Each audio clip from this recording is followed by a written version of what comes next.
Buenos días, hermanos, queridos hermanos, amigos, de verdad, qué bien ha sonado ese grito de Jesús ha resucitado. Me acuerdo hace muchos años de un cuadro, lo vi en una revista de Decisión que los hermanos de Decisión compartieron en esa revista y pusieron una foto de un cuadro en el que se veía a María Magdalena entrando en el aposento donde estaban algunos discípulos y al entrar en el cuadro se veía la expresión de María Magdalena dando la noticia de que Jesús estaba vivo, Jesús había resucitado. Y el artista había reflejado en la cara de los discípulos una expresión de desconcierto, de asombro, de incredulidad, porque en el Evangelio nos cuenta que al principio ni siquiera los discípulos creyeron a las mujeres que les dieron testimonio de lo que habían visto. Este es un domingo especial porque celebramos que Cristo ha resucitado. Veo a los hermanos que os estáis conectando en directo en el Facebook y algunos como Tamara ahora estaba todavía lanzando el grito Jesús ha resucitado. Es un grito de victoria. Es nuestro grito de alegría, de gozo, porque la victoria de Cristo en la cruz es nuestra victoria. Si Cristo resucitó, nosotros hemos resucitado juntamente con Él. Y pese a que casi todo el año y constantemente estamos recordando que Cristo murió y que resucitó, hay algo especial en el hecho de que el mundo entero se tiene que rendir a la evidencia de este hecho y que quien más quien menos, aunque algunos sea aprovechar estos días de fiesta para irse de puente, cosa que curiosamente ahora no pueden hacer y tienen que estar confinados, pero el mundo entero se tiene que rendir a la evidencia. Por lo menos hay dos grandes fechas al año. Una es Navidad, en diciembre, y otra es ahora en Semana Santa. Una es el día, se celebra la fecha que Cristo nació, y la otra se celebra la fecha en que Cristo murió y resucitó. Y, y el mundo entero se tiene que rendir a esa evidencia, porque la historia quedó marcada por esos momentos grandes, especiales. Vamos a leer en el Evangelio de Juan capítulo 24, versículo del 1 al 9. El primer día de la semana, muy de mañana, vinieron al sepulcro trayendo las especias aromáticas que habían preparado y algunas otras mujeres con ellas, y hallaron removida la piedra del sepulcro, y entrando no hallaron el cuerpo del Señor Jesús. Aconteció que estando ellas perplejas de esto, he aquí se pararon junto a ellas dos varones con vestiduras resplandecientes, y como tuvieron temor y bajaron el rostro a tierra, les dijeron, ¿por qué buscáis entre los muertos al que vive? No está aquí, sino que ha resucitado. Acordaos de lo que os habló cuando aún estaba en Galilea, diciendo, es necesario que el Hijo del Hombre sea entregado en manos de hombres pecadores y que sea crucificado y resucite al tercer día. Entonces ellas se acordaron de sus palabras y volvieron del sepulcro, dieron nuevas de todas estas cosas a los 11 y a todos los demás.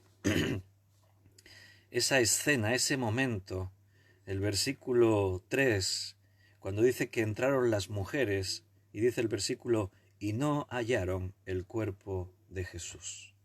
El cuerpo de Jesús no estaba en esa tumba. No era que el Espíritu de Cristo se había ido, ya estaba. No, era su cuerpo ya no estaba, había resucitado. Resucitar es volver a tener vida. Y Jesús resucitó para vida eterna. Dice la Escritura que Él fue el primogénito de entre los muertos. Otros habían resucitado antes que Él, pero los que resucitaron antes de Jesús volvieron a morir. Cristo fue el primer hombre que resucitó para vida eterna. Por eso la Escritura nos dice que nosotros un día seguiremos esos pasos. Un día también resucitaremos para vida eterna. No está aquí, le dijeron aquellos dos varones que se aparecieron. No está aquí, sino que ha resucitado. Y les dice algo más, acordaos de lo que os habló cuando aún estaba en Galilea.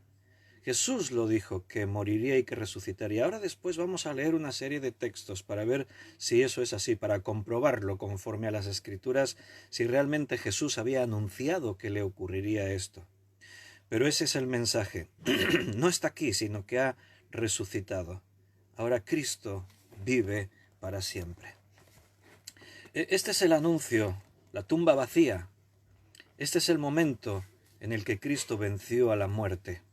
Pero lo que vamos a hacer en esta mañana es mirar un texto que se encuentra en la primera carta a los Corintios, capítulo 15, porque fueron unas palabras que el apóstol Pablo utilizó para defender este hecho. Porque parece ser que en la iglesia de Corinto había algunos dentro de la iglesia que decían que Cristo no había resucitado.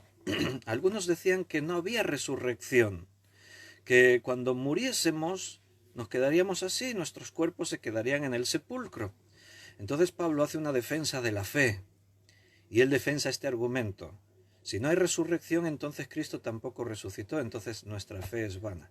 Y vamos a meditar en esta apología, en esta defensa de la fe y de la vida eterna de la resurrección que el apóstol Pablo hizo, primera carta a los Corintios, versículo 1 en adelante.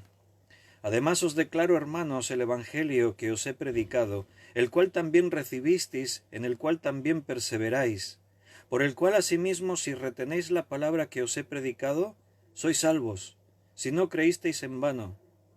Porque primeramente os he enseñado lo que asimismo recibí, que Cristo murió por nuestros pecados conforme a las Escrituras, y que fue sepultado y que resucitó al tercer día conforme a las Escrituras, y que apareció a Cefas y después a los 12, y después apareció a más de 500 hermanos a la vez, de los cuales muchos viven aún y otros ya duermen. Después apareció a Jacobo, después a todos los apóstoles, y por último, como a un abortivo, me apareció a mí. Me voy a detener ahí en la lectura. Bueno, estoy convencido que allí en vuestros hogares donde estáis celebrando. Hemos comenzado con la alabanza. Gracias Ángel, Mari Carmen, Noemí, Marina, Héctor, desde vuestro hogar dirigiendo este tiempo. Y gracias al esfuerzo de algunos hermanos, nos estaba escribiendo Maritza desde el otro lado del Atlántico y nos decía, aquí son más de las 4 de la madrugada, y estaba ahí conectada también. Y sé que estáis todos ahí por esas ganas, ese deseo, esa alegría de celebrar la resurrección de Jesucristo. Estamos ahí sentados alrededor de la palabra de Dios en este momento, para pensar, para meditar que Cristo ha resucitado. Y es un argumento que nos interesa saber que es fiable, que podemos creer en ello.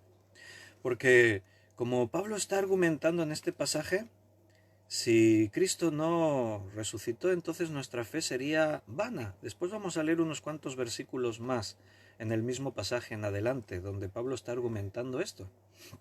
Pero me he detenido aquí un poco para ver esta primera parte, porque lo que está haciendo Pablo es una defensa de nuestra fe. Él está estableciendo el pilar fundamental más importante de nuestra fe, que es la resurrección de Cristo. Porque si Cristo no hubiese resucitado, todo lo demás que Él dijo, que Él hizo, todo lo que anunció, todo lo que estaba escrito en la palabra de Dios, no hubiese tenido más significado, se habría quedado todo en palabras huecas, vacías. Todo dependía de este momento, todo dependía que el anuncio que Él había hecho, y resucitaré, esto se cumpliese. Esto tenía una trascendencia fundamental, porque si Cristo no resucita, escúchame bien, esto sería otra religión más de las muchas que los hombres han inventado. Porque si tú miras la historia de las religiones en este mundo, todos los hombres que fundaron alguna religión eran muy respetables, y es muy respetable esa creencia, esa experiencia, lo que ellos viven, creen, pero aquí hay una diferencia, hermano, y me vais a perdonar que parezca que esté presumiendo de aquello en lo que creo, y tenéis razón, es así, presumo de mi Señor Jesucristo, porque Él es el único que resucitó. De todos los fundadores de las religiones del mundo, Cristo no vino a fundar una religión, Él vino a mostrar el camino a Dios, Él vino a traernos la verdad, la única verdad, porque Él es la verdad y su palabra es la verdad, y Él dejó la tumba vacía. todos los demás hombres que se pusieron al frente de una creencia, de una religión, todos quedaron en sus tumbas. Cristo fue el único que pudo decir: a mí me quitarán la vida, pero yo la pongo de mí mismo, yo de mí mismo la vuelvo a tomar. Cristo es el único que tuvo la autoridad de decir: y resucitaré, y resucitar. Porque decirlo lo podía haber dicho y otros podemos decirlo, pero que eso se cumpliese, ahí hay una diferencia. La fe no es ciega. Nuestra fe en Jesucristo, en la palabra de Dios, en lo que Él nos ha enseñado, no es una fe ciega, no es una fe que Dios nos ha dicho: mira, cree y punto, y ya está. Porque yo lo digo, evidentemente creemos a Dios, pero Él nos dejó argumentos y recursos para que sepamos que nuestra fe es una fe que se fundamenta y se basa en evidencias. Si te has dado cuenta en estos 8 versículos que hemos leído de 1 de Corintios 15, se repite varias veces que lo que está ocurriendo aquí ocurre para que se cumpliese lo que estaba escrito. Dice en el versículo 3 al final: conforme a las Escrituras. Dice en el versículo 4 al final: conforme a las Escrituras. Lo que estaba aquí sucediendo se había anunciado muchos años antes. Era algo que se profetizó. Y las profecías son auténticas si se cumplen o no. Pero no si se cumplen así que parece que acertó.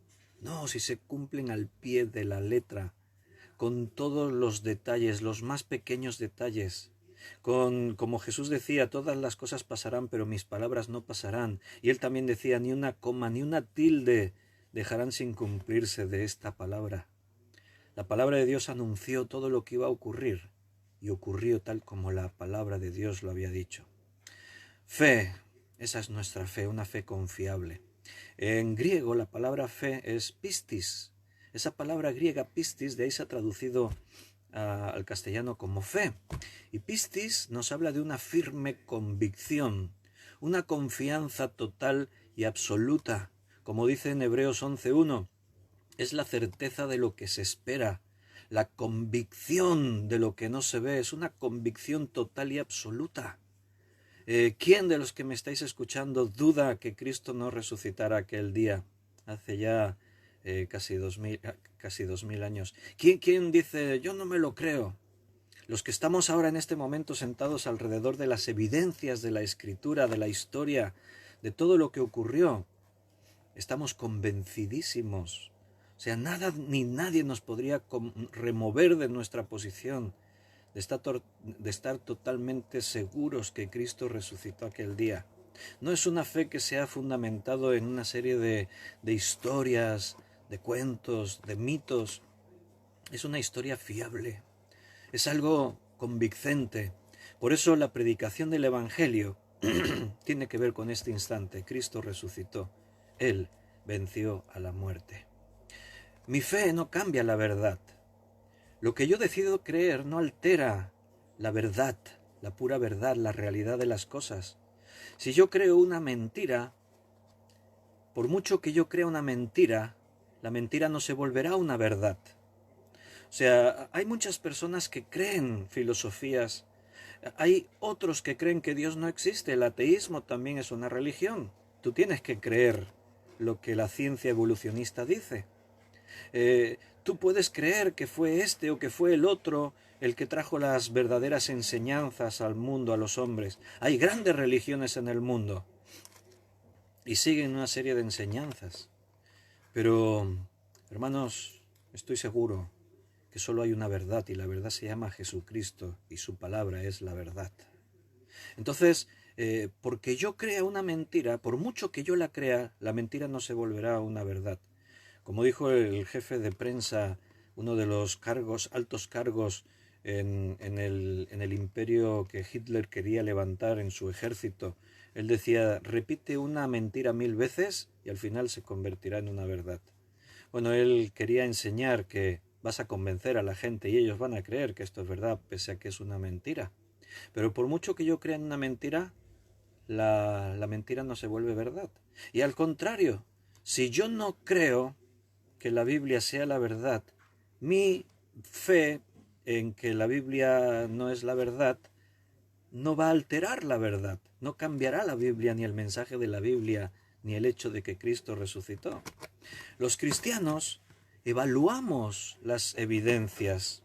Los que creemos en esto, miramos, estudiamos si aparece un artículo arqueológico, si hay unos documentos allí contemporáneos a la Biblia, si las evidencias científicas nos pueden dar detalles en lo que la Biblia está ahí narrando.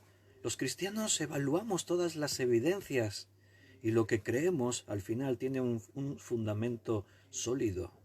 Y esto nos lleva, las evidencias nos llevan a una fe sólida, una fe firme, una convicción fundamentada sobre hechos que ocurrieron hace muchos años, pero de los que quedaron huellas imborrables en la historia de la humanidad. Fíjate, después de más de 2000 años, en pleno siglo XXI, donde la ciencia ha alcanzado niveles insospechados, donde la tecnología superó las expectativas y estamos experimentando cosas que eran pura ciencia ficción hace pocos años.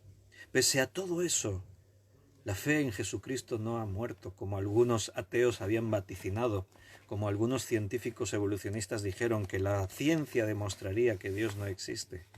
Después de tantos siglos, de tantos avances, después de llegar a este momento, el mundo tiene que rendirse una vez más a la evidencia de que la Semana Santa es una fiesta en la que millones y millones dejan de trabajar, paralizan sus actividades para recordar un único hecho: Cristo murió y resucitó.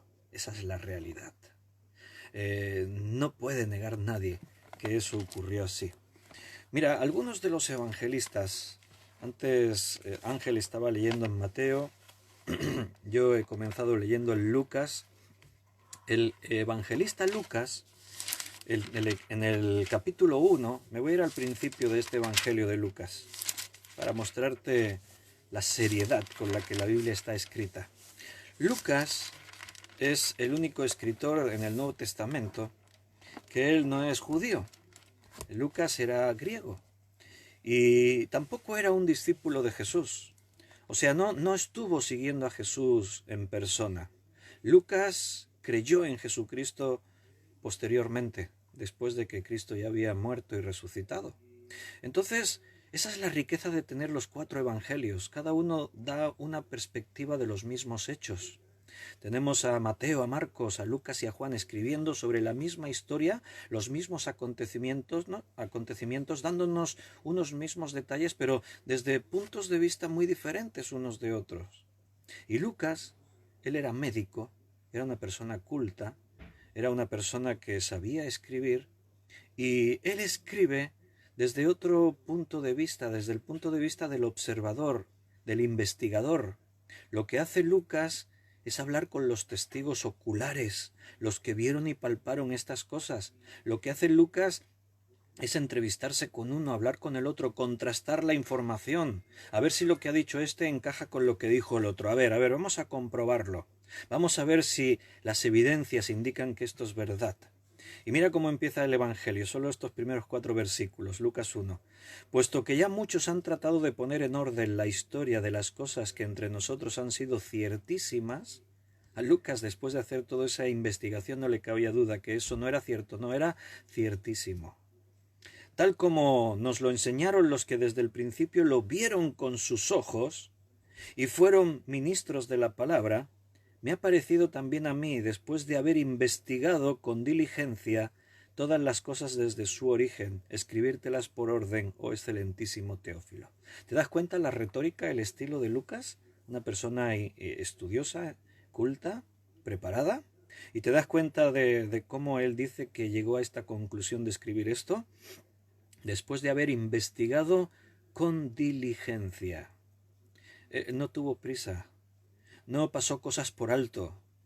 Observó todos los detalles, todas las pruebas. Hizo un trabajo de estos como hacen hoy en día de las policías científicas, de examinar todo, de mirar los pequeños detalles, de contrastar información. Si Lucas hubiese visto alguna fisura, si él hubiese visto que esa historia no era sostenible, él también lo habría escrito, lo habría dicho. Pero él estaba convencido de que estas cosas eran ciertísimas. Y después de haber investigado decidió, voy a escribirlas también. Lo voy a hacer por orden, le dice al excelentísimo Teófilo. Te lo voy a escribir por orden, tal como las cosas ocurrieron. El Evangelio de Lucas es impresionante, porque se hizo un trabajo exhaustivo, cuidadoso. Y el propósito era para que conozcas bien la verdad de las cosas en las cuales has sido instruido. A Teófilo le instruyeron, le enseñaron que el único camino a Dios era Jesucristo. A Teófilo le hablaron de el Mesías, el Salvador que vino al mundo para morir en una cruz y cargar con todos nuestros pecados. Y Lucas dice, mira, he investigado todo acerca de tu fe. He estado mirando, comprobando, a ver si lo que te dijeron es cierto o no. Y ahora te las escribo por orden, para que conozcas bien la verdad. Que no quede margen de duda. Para que conozcas bien la verdad de las cuales cosas has sido instruido. Compruébalo. Mira a ver si aquello en lo que te han instruido es concuerda con lo que yo te voy a contar. Y evidentemente, hermano, todo concordaba. Todo estaba en armonía. Los 4 escritores de los evangelios no se pusieron de acuerdo entre sí, cada uno escribió en su lugar, contemplando las cosas según su punto de vista, según ellos vivieron en primera persona o como Lucas investigando y consultando, entrevistando a los testigos oculares, a los que lo vivieron en sus propias carnes. No solo los otros 3 evangelistas, no, mujeres, hombres, discípulos de Juan, personajes de aldeas que se encontraron en mitad de la historia, algunos de los que fueron sanados. Lucas lo investigó todo y dijo, esto es cierto, es ciertísimo. Mira, lo voy a escribir por orden. Teófilo, te voy a explicar toda la verdad. Y qué bueno que ese evangelio concuerda con los otros 3. Los 4 evangelios están de acuerdo y no se contradicen. Por eso hay un método de estudio que se llama la armonía de los evangelios. Tú puedes ver esa armonía en los 4 evangelios, de tal forma de cómo algunos episodios de la vida de Jesús, el mismo episodio se registra en cada uno de esos evangelios, o en 3 de ellos, o en 2, y hay un complemento perfecto. Para que conozcas bien, le dijo Lucas a Teófilo, para que conozcas bien. Una investigación seria. No sé si alguna vez tú te planteaste, ¿mi fe en Cristo será fiable? ¿Puedo tener seguridad de que es una fe verdadera? Porque si tú contemplas, en este mundo todos pretenden tener la verdad y cada religión dice, mi religión es la verdadera. Pero es evidente que algunos tienen que equivocarse, porque ¿cuántas verdades puede haber? Si uno dice que esto fue así y otro dice que fue de otra forma, uno de los dos está equivocado. ¿Cuál de las religiones es la que tiene la verdad? Bueno, te voy a volver a decir que Cristo no vino a instituir una religión. Él no vino a fundar una religión más en este mundo. Él vino a traer un mensaje de esperanza, de poder. Cristo vino a mostrarnos un camino hasta Dios. Él vino a mostrarnos que la reconciliación con Dios era posible. Y Él lo corroboró con sus hechos, con su vida y con su muerte y con su resurrección. Hay otro texto que me gustaría que veamos en esta mañana, que lo escribió Juan en su primera carta, capítulo 1, versículo del 1 al 4. Te estoy mostrando esto para que veas que los hombres que escribieron la Biblia no tuvieron una visión, no un día se despertaron por la mañana y dijeron, he tenido un sueño, voy a escribirlo, yo creo que esto viene de Dios. No es que vieron una sombra, no es que tuvieron una revelación mística. No, te estoy mostrando esto para que veas que la Biblia es distinta a todo lo demás. La palabra de Dios es única en su revelación, porque los hombres que escribieron esta palabra no se fundamentaron en recuerdos, en ideas o conceptos propias, sino que ellos sabían lo que estaban escribiendo por las evidencias. Mira Juan lo que dice, su primera carta, versículos del 1 al 4. Lo que era desde el principio, lo que hemos oído, lo que hemos visto con nuestros ojos, lo que hemos contemplado y palparon nuestras manos. Hombre, eso sí que está marcando una diferencia. No solo escucharon, alguien les contó. No, ellos mismos lo vieron con sus ojos, lo contemplaron, o sea, quiere decir que no fue algo fugaz, fue algo que tuvieron tiempo de observar, de pensar, de analizar, y no solo eso, sino que palparon con las manos, participaron de ello. Y dice, tocante referente al verbo de vida, a Jesucristo. Porque la vida fue manifestada y la hemos visto, y testificamos, y os anunciamos la vida eterna, la cual estaba con el Padre y se nos manifestó. Lo que hemos visto y oído, si no me falla el cálculo, es la tercera vez que Juan dice que lo que hemos visto. Lo que hemos visto y oído, eso os anunciamos, para que también vosotros tengáis comunión con nosotros, y nuestra comunión verdaderamente es con el Padre y con su Hijo Jesucristo. Estas cosas os escribimos, para que vuestro gozo sea cumplido. Fíjate cómo cómo Juan insiste.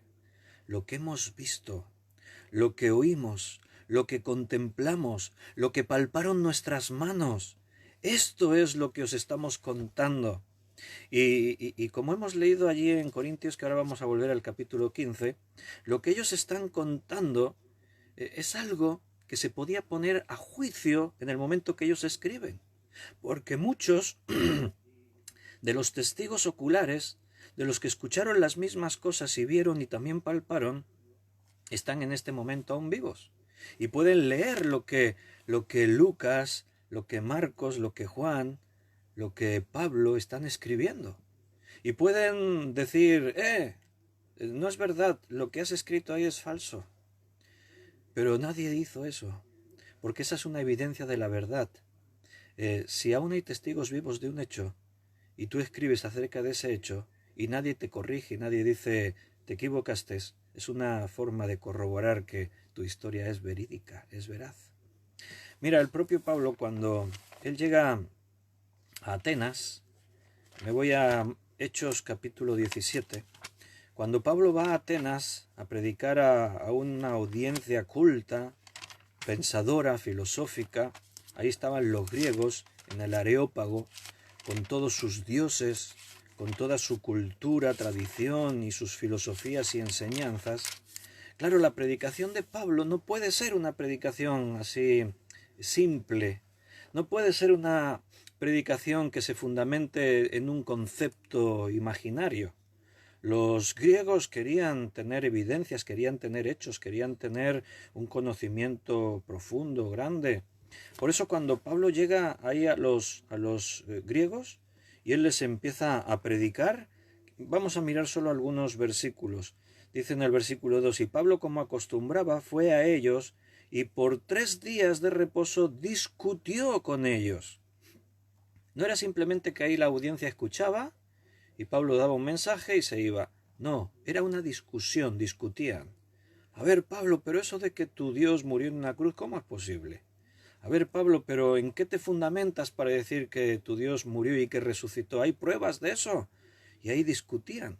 Dice, ¿qué es lo que hacía Pablo? Versículo 3, declarando y exponiendo por medio de las Escrituras que era necesario que el Cristo padeciese y resucitase de los muertos, y que Jesús, a quien yo os anuncio, decía él, es el Cristo. Ahí está. Dice que él exponía ampliamente. Lo que él hacía era mostrar las evidencias. Dice que lo hacía por medio de las Escrituras. Esa era una prueba irrefutable. Porque si Pablo tenía escritos, que algunos de ellos estaban escritos hacía decenas, centenas, miles de años algunos antes de este momento, y Pablo tenía ahí la evidencia, les mostraba a los griegos, mira, esto estaba escrito. ¿Conocéis este escrito? Mira, esto estaba escrito hace 500 años, 1000 años, y decía lo que está ocurriendo ahora. Este escrito vino de Dios, el Dios de los cielos y de la tierra. Y Dios dijo que enviaría a su Hijo, y que su Hijo viviría así, y haría esto, y ocurriría esto, y pasarían estas cosas, y moriría, y al tercer día resucitaría. Y mirad, esto estaba escrito, y conforme a las Escrituras esto se ha cumplido.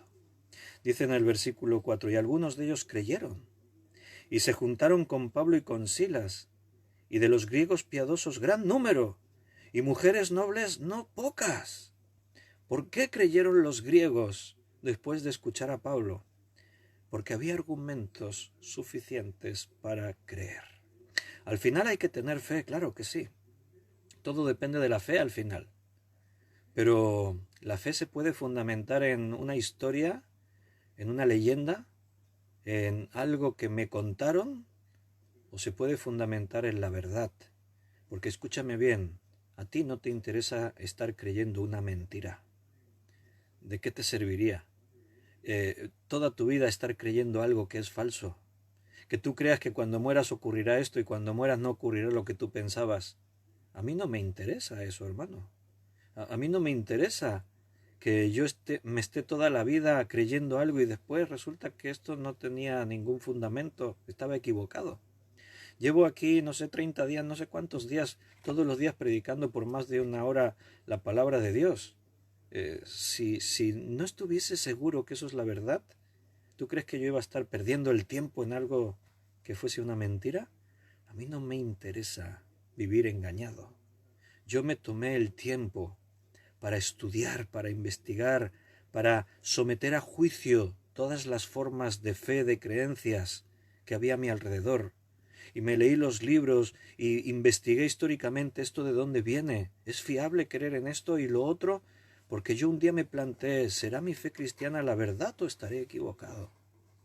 Y al final, si eres serio, yo te reto, cualquiera de los que están escuchando esta predicación, que si tienes dudas que investigues, que te asegures de si estas cosas son ciertísimas, que mires a ver de todo lo que hay en este mundo, dónde realmente está la verdad. Y te aseguro que hay evidencias muy notables. No es que esto y lo otro es muy parecido y no sé al final en qué creer. Si tú eres objetivo, más allá de decir es que como soy cristiano yo creo en esto y defiendo esto, no. Intenta ser objetivo, intenta salirte por un momento de lo que tú crees y analízalo con seriedad. Haz un estudio profundo. Mira las evidencias de tu fe a ver si son fiables o no. La fe cristiana, como Juan dijo, como Lucas lo ha dicho, como Pablo lo decía, no están fundamentadas en una leyenda, están fundamentadas en evidencias de hechos históricos. Y me vuelvo a primera carta a los Corintios, en ese argumento que Pablo está utilizando a esta iglesia, donde parece ser que había algunos dentro de la iglesia que negaban la fe. Pablo en Atenas tuvo un reto, hablar con gente intelectual, y discutió con ellos largamente, y hemos leído que muchos creyeron, porque no tenían otra opción. Si tú le demuestras a alguien esto es la verdad, ¿cómo serías capaz de negar y decir, pues yo no quiero creer en ello? Si ves que tu vida depende realmente de lo que creas y te están dando las pruebas, entonces ¿qué? La ciudad entera de Atenas estaba entregada a la idolatría. El Areópago donde Pablo estaba lleno de esculturas, de estatuas que representaban a sus dioses. Y Dios le dio la sabiduría de hablarles del Dios no conocido. Ellos tenían un pedestal vacío, por si se habían olvidado algún Dios y habían puesto allí la escritura al Dios no conocido. No le conocían ellos, pero al final resulta que era el Dios al que se le podía conocer. Todos los demás sí que estaban fundamentados en la invención de algunos a través de los años. Allí empieza a argumentar en ese lugar acerca de la resurrección de Jesucristo. Sí, algunos también rechazaron, dice en el texto ahí donde leíamos en Hechos 17, pero muchos otros creyeron. Basó su argumento en hechos que podían ser investigados, ya que había muchos testigos de esas cosas. Si tú te lees todo el capítulo 17, yo ahora no lo hago para estar redimiendo el tiempo, pero si tú te lees allí el capítulo 17 de Hechos, vas a ver que los argumentos de Pablo eran rotundos. No le podían decir. Simplemente algunos al final meneaban la cabeza y decían, bueno, ya te escucharemos otro día, Pablo. Pero esa es la salida de los simples. Aquellos que cuando se quedan sin argumentos, pues tratan de justificar su posición en la ironía, en el menosprecio, en el insulto, y entonces llegan a ese punto, bueno, sí, vale, lo que tú digas. No, pero no es lo que yo diga, demuéstramelo con hechos que esta historia, que la palabra de Dios, que los hechos que ahí se cuentan son falsos. Demuéstramelo, a mí me interesa que si estoy equivocado me lo demuestres, no te lo digo por decir, demuéstramelo. ¿Has visto si la ciencia es capaz de demostrar que Dios no existe? La ciencia evolucionista. Algunos siglos atrás, años atrás, vaticinaron que la ciencia llegaría un día en el avance científico que demostraría que Dios no existe. Estamos en el siglo XXI, donde la ciencia ha alcanzado niveles insospechados. Y a día de hoy no hay ni una sola prueba que demuestre que Dios no existe. La resurrección es el fundamento del cristianismo. Ese es el argumento que Pablo usa en 1 Corintios 15. Mira, recordamos, además os declaro, hermanos, el evangelio que os he predicado, el cual también recibisteis, en el cual también perseveráis. Es el evangelio que yo os declaro. La palabra declaro en el griego es norizo, que significa dar a conocer un hecho basándose en datos históricos. Yo os declaro algo de lo que todos conocemos. O sea, Pablo dice, os voy a hablar de lo que todos vosotros sabéis. Es lo que Pablo está diciendo ahí. En el original griego se percibe esa idea. Y en el versículo 2 decía, por el cual asimismo, si retenéis la palabra que os he predicado, sois salvos si no creísteis en vano. Y aquí Pablo marca una diferencia, una fina diferencia, pero que es clave. Dice, si retenéis la palabra que os he predicado. Porque yo estoy seguro que algunos griegos que escucharon a Pablo en el Areópago también pensaron, bueno, sí, claro, lo que Pablo está diciendo es evidente. O sea, no tengo pruebas para refutar lo que Pablo dice. Tenemos los testigos, tenemos los hechos, tenemos la prueba profética que estaba escrito años atrás que esto sucedería. Tenemos un montón de evidencias. ¿Y qué argumentos tengo para rebatirlo? Pues ninguno. Pero se fueron sin ser salvos. ¿Por qué? Porque no retuvieron la palabra. Por eso Pablo marca una diferencia a la iglesia de Corinto. Tú puedes estar en la iglesia, puedes decir, yo creo que Jesucristo existió. Tú puedes decir, yo creo que la Biblia es su palabra, la palabra de Dios. Tú puedes decir, yo quiero ser miembro de esta iglesia y hasta me voy a bautizar. Yo incluso oro y yo hablo y leo la Biblia, pero hay un punto con el cual tú te tienes que, antes o después, confrontar, y es si recibes o no la palabra. Si la palabra no solamente queda en tu intelecto, sino que entra dentro de tu ser. Esa es la diferencia. ¿Qué estás haciendo con el mensaje del Evangelio? ¿Qué estás haciendo con Cristo, este resucitado? Si vosotros retenéis la palabra que os he predicado, dice, sois salvos. Si no, creísteis en vano. Ah, pero ¿se puede creer en vano? Sí. No hace mucho prediqué y el título de la predicación era la fe no es suficiente, creer no es suficiente. Porque también allí en Santiago dice que hasta los demonios creen y tiemblan, pero no son salvos. Tú puedes creer intelectualmente, pero eso no te compromete en nada, no te implicas en la fe. ¿Se entiende? Una cosa es creer intelectualmente. Una cosa es incluso participar en algunas cosas, formar parte en algo, pero no en todo. Pero ahí está la gran diferencia en el mundo también cristiano. No todo el que me dice Señor, Señor entrará en el reino de los cielos, sino aquel que hace la voluntad de mi Padre que está en los cielos. Retener eso es participar plenamente. Retener la palabra es hacerlo tuyo el mensaje. Es cuando tú te implicas en ello. Y escúchame, no todos los que se llaman hoy cristianos, no todas las iglesias recibieron, retuvieron, se implicaron y están viviendo a Cristo. Tú puedes hacer rituales, como también se hacían en el Antiguo Testamento, en el antiguo Israel, un pueblo que también construyó su propia religión partiendo de lo que Jesús les enseñó. Tú puedes coger y estar ahí en una iglesia y puedes hacer un montón de ritos y puedes cantar y puedes hacer y puedes deshacer, Pero si no te has implicado totalmente, si no tomaste tu cruz para seguir a Jesús, si no pusiste sus cosas, las cosas de Dios en primer lugar, hermano, quizás estés viviendo una religión más como otras muchas.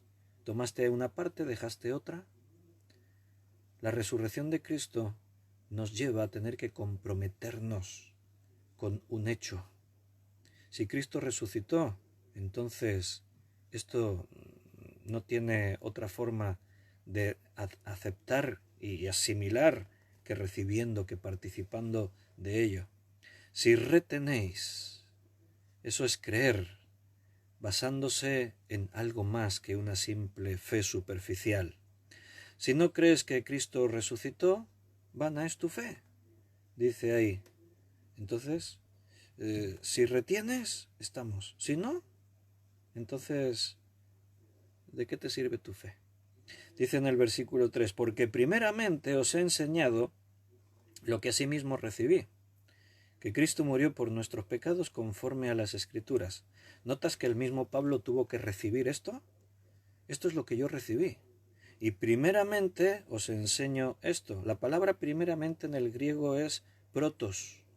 Lo primero, lo principal, lo esencial. Pablo enseña por orden las cosas. Primeramente os enseño esto. Yo primeramente me enseñaron esto. ¿Cuál es la verdad que recibió Pablo? Que Cristo murió. Primeramente os he enseñado lo que asimismo recibí. Que Cristo murió por nuestros pecados, conforme a las Escrituras. No surgió así improvisando. No, ya estaba planificado. Las Escrituras decían que esto ocurriría de esa forma. Pedro también escribe en su carta, en el capítulo 2, versículo 9, que nosotros somos un real sacerdocio, un linaje escogido, un pueblo adquirido por Dios, y dice allí, para que anunciéis. Para eso estamos, para que anunciemos este mensaje, lo que ya estaba escrito. Y dice Pablo en el versículo 4, y que fue sepultado y que resucitó al tercer día conforme a las Escrituras. ¿Notas el orden? Primero dice lo primero, lo protos, lo principal, lo básico, que él murió. Segunda cosa, versículo 4, que fue sepultado. Tercera cosa, que resucitó. Todas las religiones fueron fundamentadas sobre los ideales de sus líderes, filosofías, pensamientos, cosas que habían recibido, que ellos dedujeron. Pero todos esos grandes fundadores, líderes, pensadores, fueron sepultados. Y escúchame bien, todos siguen en sus tumbas. Muchas religiones basan parte de su fe en la peregrinación hasta la tumba de su fundador. Son mandamientos obligados en su forma de fe. Ir a visitar el lugar donde está sepultado su líder espiritual. Pero nosotros los cristianos no hacemos eso. No vamos a visitar la tumba de Jesús como algo que forme parte de nuestra fe. Sí, en la tradición cristiana y en la religión cristiana algunos siguen tradiciones. Iban a visitar un supuesto sepulcro. Digo supuesto porque no hay evidencias, pruebas de que el que se va a visitar en los lugares turísticos de Jerusalén realmente sea el sepulcro donde estuvo Jesús enterrado, su cuerpo. Pero aún si fuera ese, lo que van a visitar algunos es un sepulcro vacío. No van a visitar la tumba de su fundador. No existe la tumba, Cristo no está enterrado. Él resucitó. Él tuvo la victoria sobre la muerte.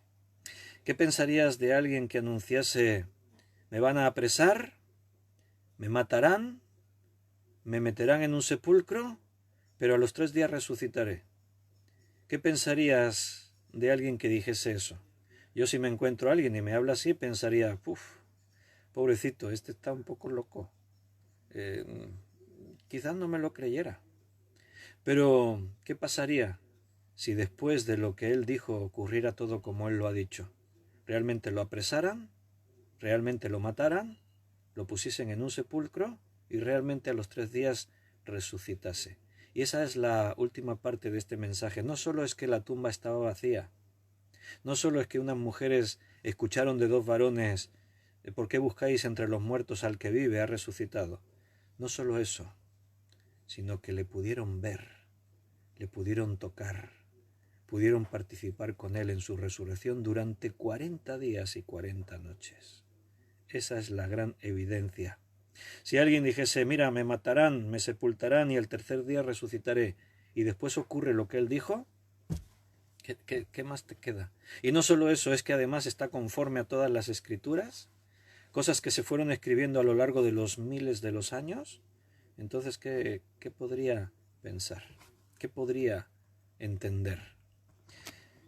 Pablo dice, bueno, antes de ver un poco más lo que dice Pablo, déjame que te muestre cómo Jesús había anunciado que esto ocurriría así. Porque a veces nos queda la idea vaga, el recuerdo. Sí, yo recuerdo que en algún texto Jesús dijo que sí, que iba a morir y a resucitar. Los discípulos les costó asimilarlo, pese a que Jesús no fue una vez que lo dijo muchas veces. Y así muy rápido voy a leer versículos para que veas cuántas veces Jesús anunció lo que iba a ocurrir, que él moriría y que resucitaría. No solo decía me matarán, no, decía me matarán y resucitaré. Y no lo dijo una vez, mira cuántas veces. Voy rápido, Mateo 16, 21.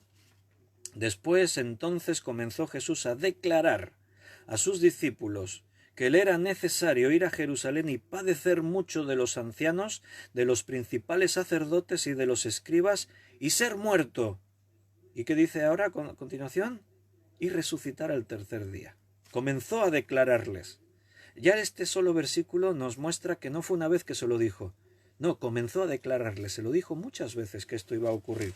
Mira, en el capítulo 17 de Mateo, versículo 22 y 23. Estando ellos en Galilea, Jesús les dijo, el Hijo del Hombre, o sea, él mismo, está hablando de él mismo, el Hijo del Hombre será entregado en manos de hombres y le matarán, mas al tercer día resucitará. ¿Te das cuenta?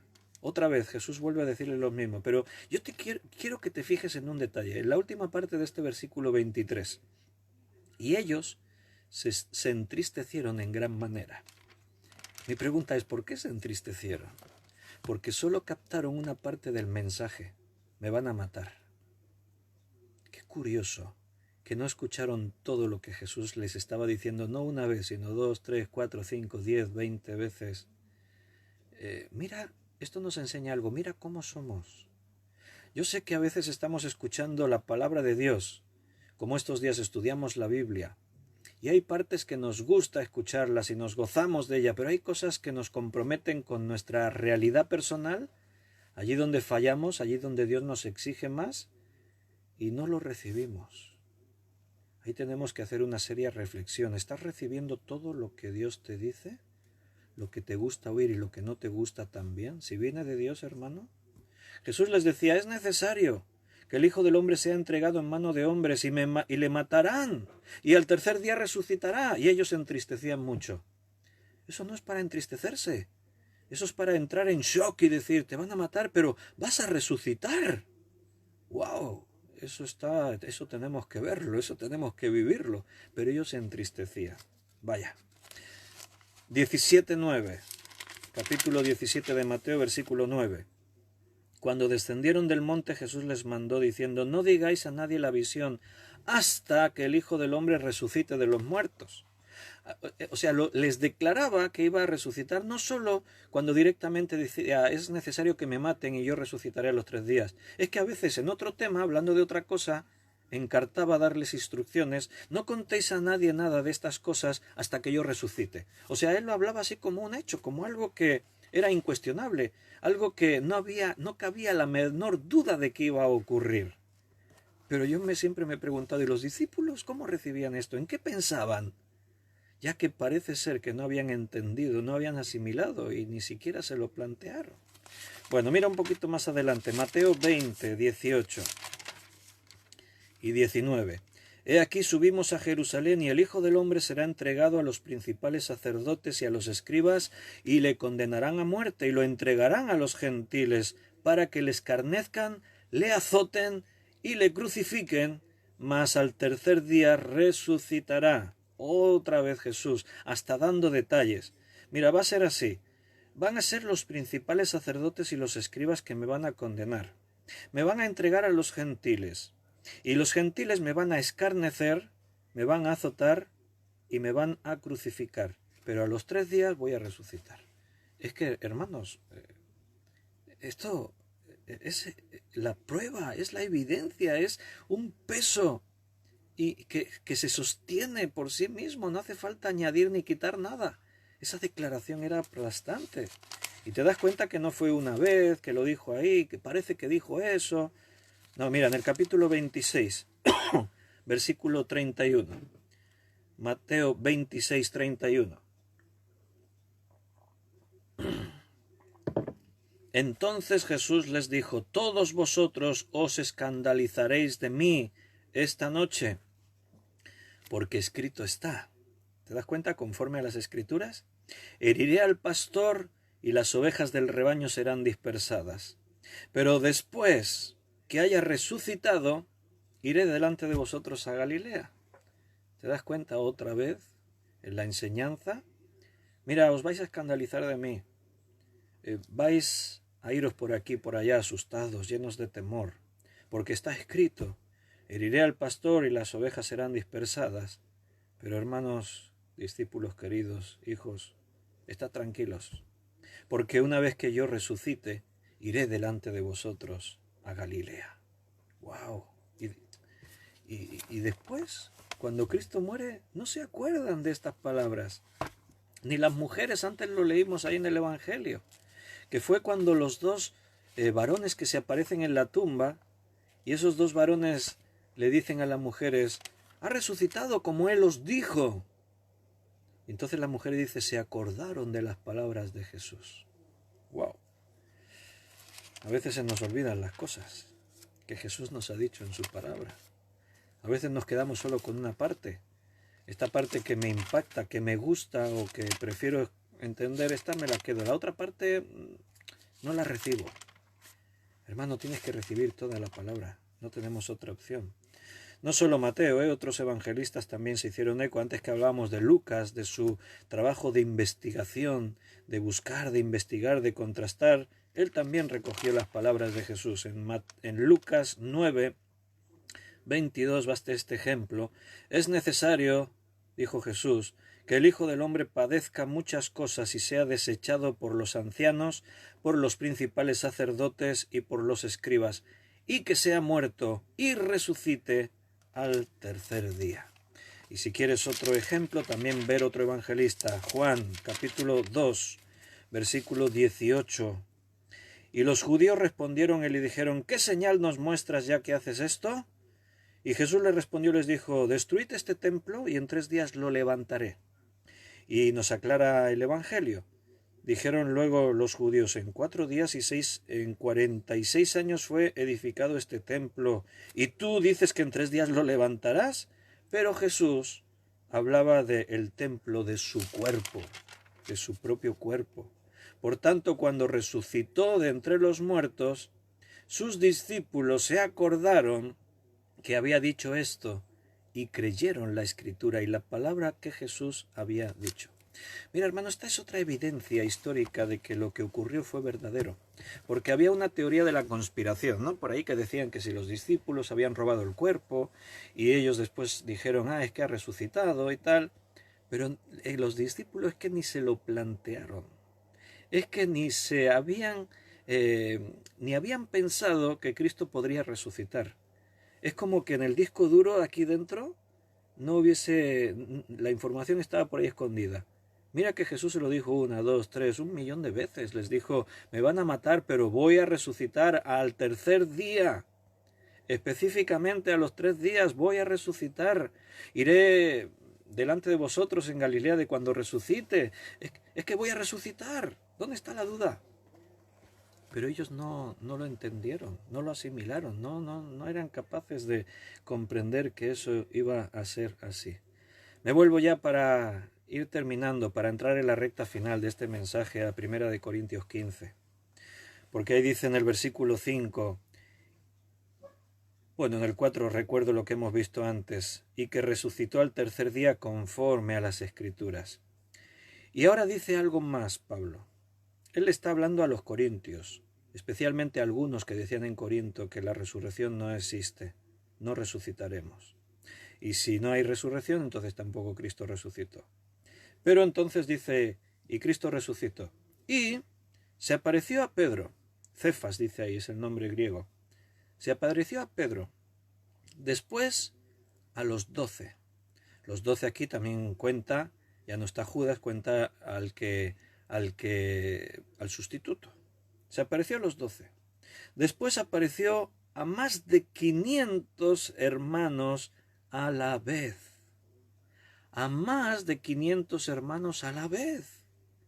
¡Wow! Eso sí que es una prueba tangible. Me acuerdo una vez leer un testimonio que en la Cámara de los Lores en Gran Bretaña, un lord, hablando a la Cámara, expuso el tema de la resurrección y él dijo, ¿cómo podemos dudar de la evidencia histórica de que Cristo resucitó? Y él dijo, nosotros en nuestros tribunales terrenales juzgamos y condenamos o absolvemos a personas por el testimonio de uno, a veces, o dos testigos. Si Cristo se apareció una vez a más de 500 personas a la vez, cómo alguien se podría plantear dudar de que Cristo resucitó? Y fíjate lo que dice Pablo, después apareció a más de 500 hermanos a la vez, de los cuales muchos viven hoy y otros ya duermen. Algunos ya murieron, pero hay otros muchos que todavía están vivos. ¿Sabes lo que está haciendo Pablo? Está apelando a la prueba tangible. Puesto que estos están vivos todavía, los estoy poniendo por testigos a ellos. Si estoy mintiendo, los que lo vieron en persona que digan que me equivoco. A ver, ¿quién se atrevió a decir, Pablo, es mentira, te equivocaste? ¿Dónde están esos testigos? No, yo fui un testigo, pero es que no es bien como tú lo cuentas. No es que Cristo se apareció, es que vimos una luz, un resplandor. No, Pablo está apelando a las evidencias históricas de la resurrección. Y no acaba ahí. O sea, no fue ni a 500, fue a Pedro primero. Después se apareció a los 12, después a más de 500. Dice, después se apareció a Jacobo. Jacobo era el hermano en la carne de Cristo. Era Santiago, el escritor del Nuevo Testamento. Después se apareció a Jacobo. Después a todos los apóstoles. No los 12 solo, todos los apóstoles que hubiese, se apareció a todos. Y por último, de todos, como a un abortivo, me apareció a mí, dice Pablo. Porque soy el más pequeño de los apóstoles, que no soy digno de ser llamado apóstol porque perseguía a la iglesia de Dios. Ahí tienes otra evidencia, que él en pocas palabras está mostrando como un hecho irrefutable. Mira mi propio testimonio. Yo te estoy diciendo, a mí también se me apareció, yo lo vi también con mis ojos, hasta tal punto que me quedé ciego, imagínate. Pero ¿quién era yo? Yo era perseguidor de la iglesia. Hermanos, eso sí que es una pruebaza como una casa. Saulo de Tarso perseguía a los cristianos con un celo, con una rabia, con una entrega. Era tremendo este hombre. En los círculos cristianos, cuando se oía el nombre de Saulo, les temblaban las piernas. Era un nombre que causaba terror porque no tenía compasión ninguna.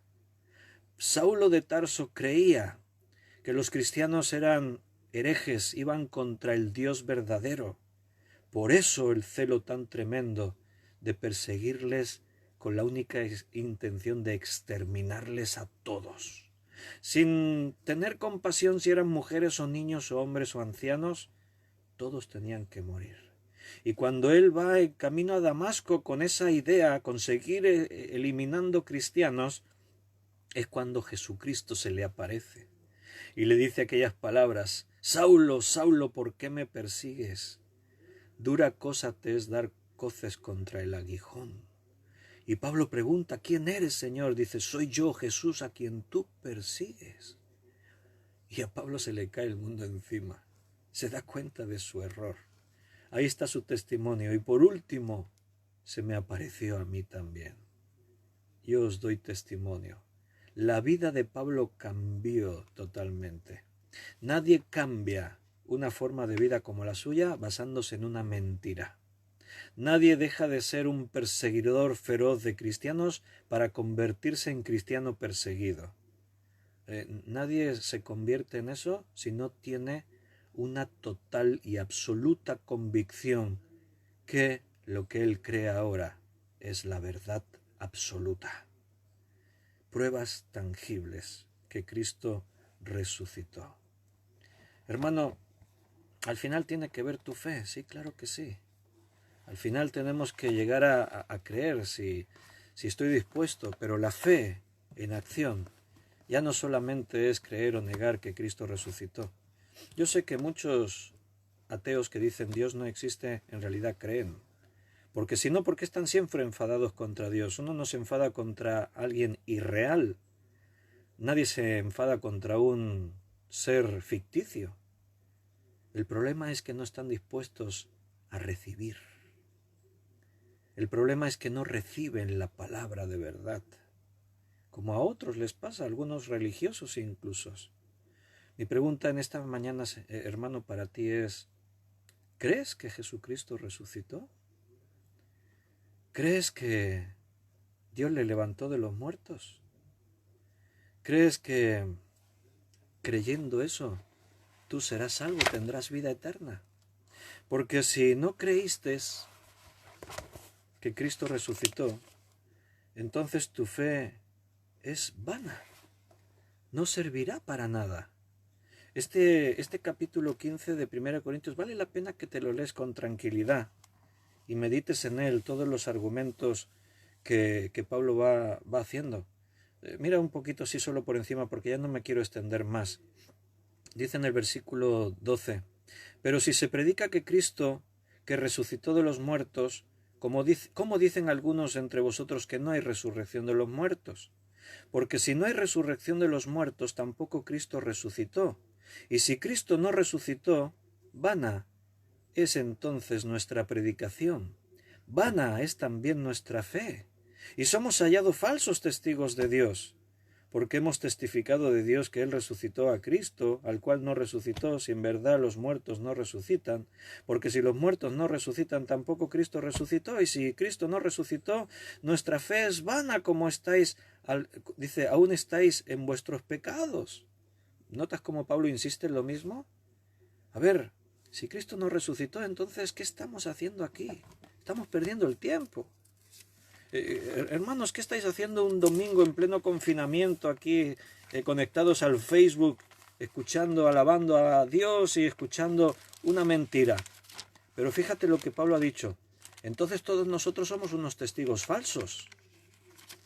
Claro, decir que Cristo no resucitó es un insulto para aquellos que están testificando. ¿Y qué? ¿Se pusieron de acuerdo todos esos 500, 600 personas para contar una misma versión? ¿Y cómo pudieron hacer que las escrituras se cumplieran? ¿Cómo pudieron escritos de hace cientos o miles de años estuviesen contando lo que estaba ocurriendo? Etcétera, etcétera, etcétera, etcétera, etcétera. Las evidencias de la fe. Decía Pablo también en la carta a los Romanos, y con esto ya termino, versículo 9, que si confesares con tu boca que Jesús es el Señor, y creyeres en tu corazón que Dios le levantó de los muertos, serás salvo. Recibe la palabra, no solo la creas intelectualmente, hazla tuya. Vive a Jesucristo en tu interior. Recibe el Espíritu Santo. Para eso tienes que arrepentirte de tus pecados. Arrepentirse es estar dispuesto a cambiar tu forma de vida. Ser obediente a la voluntad de Dios. Pero nota, no es suficiente solamente creer que Jesucristo existió. Qué bonito estas palabras que Él dijo. No, la salvación completa se cumple en estos dos pasos. Que si creyeres en tu corazón, que si confesares con tu boca que Jesús es el Señor de mi vida, es el dueño de mi vida. Y, segunda cosa, creyeres en tu corazón que Dios le levantó de los muertos, dice, serás salvos. Creer en la resurrección de Cristo te implica a una forma de vida. Ya no puedes seguir viviendo igual. Ahora tu vida es que Cristo resucitó. Yo morí y resucité juntamente con Cristo. Hermanos, hoy es 12 de abril del 2020. El mundo sigue recordando el hecho más grandioso de la historia de la humanidad, que un hombre, Jesucristo, venció a la muerte y Él ahora reina. Él recibe el título Rey de Reyes y Señor de Señores. Y Él prometió que volverá a buscar los que son suyos. ¿Estás preparado? ¿Estás dispuesto? ¿Tienes tu lámpara encendida? Este es el grito de victoria. Antes, al final del tiempo de alabanza, Noemí nos arrastró a gritar que Jesús ha resucitado. Ese es el mensaje. Eso es lo que nos ha dado la vida, su muerte y su victoria. Muchas gracias, hermanos, por escuchar, por estar ahí este tiempo. Si Dios quiere, nos vemos esta tarde a las 8 de la noche para volver a estudiar la palabra de Dios juntos. Disfruta de este día. Este es un día especial, glorioso. Una felicitación desde aquí de mi parte a Marcos Olivares, el pequeñito, el niño Marcos Olivares que cumple años. Después lo felicitáis por WhatsApp. Y un abrazo a todos. Formamos parte de esa misma fe.